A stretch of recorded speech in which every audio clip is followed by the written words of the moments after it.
Mga ka-showbiz, ikinagulat at ikinatuwa ng viewers ng It's Showtime ang surprise guest appearance ng GMA Talent at Pipito Manaloto stars na sina Madeline Reynes at Michael V para sa kanilang episode ngayong araw.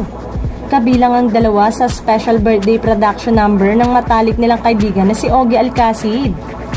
Ito ang kauna-unahang beses na lumabas sa It's Showtime sina Madeline at Bitoy simula nang umere ang nasabing noontime show sa GTV, ang sister channel ng GMA7 noong July 1, 2023. Very special ang moment na ito para kay Ogie, lalo't sina Bitoy at Madeline ay dalawa sa pinakamatalik nitong kaibigan sa showbiz. Sa katunayan, umabot na sa mahigit 3 dekada ang kanilang pagkakaibigan. Ayon kay Bitoy, mula nang pumasok ako sa industriya parang kami na yung magkakasama ni Ogie sa Octo Arts.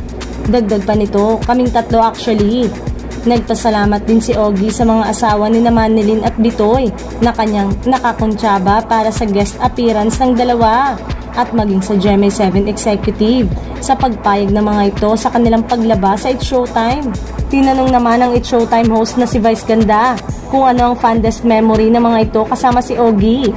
Binalikan ni Bitoy ang mga panahon na sumusubok pa lang itong pumasok sa showbiz nang sumali siya sa Check 2000 rapping competition na Itbulaga noong nasa ABS pa ito noong early 1990s.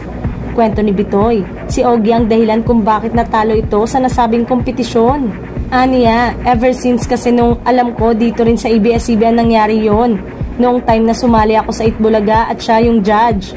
Marami na sigurong nakakaalala nito pero sumali ako sa contest sa ano dati, dito rin sa ABS. Tapos siya yung judge, pinatalo niya ako. Kahit na natalo, eto naman ang naging dahilan kung bakit nagsumikap si Bitoy at kalaunan nakatrabaho si Ogie. Bahagi nito pero nangyari dahil doon. Nagsumikap ako at naging magkasama kami sa trabaho.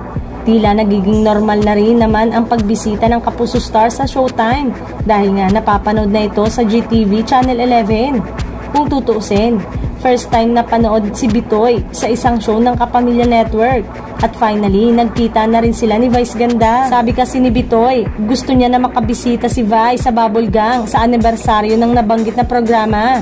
Sana raw ay mapayagan. Usisa naman ng Madlang People ay bagay na maging host at mapasama sa noontime show si Bitoy dahil kuhang-kuha niya ang vibes ng Madlang People.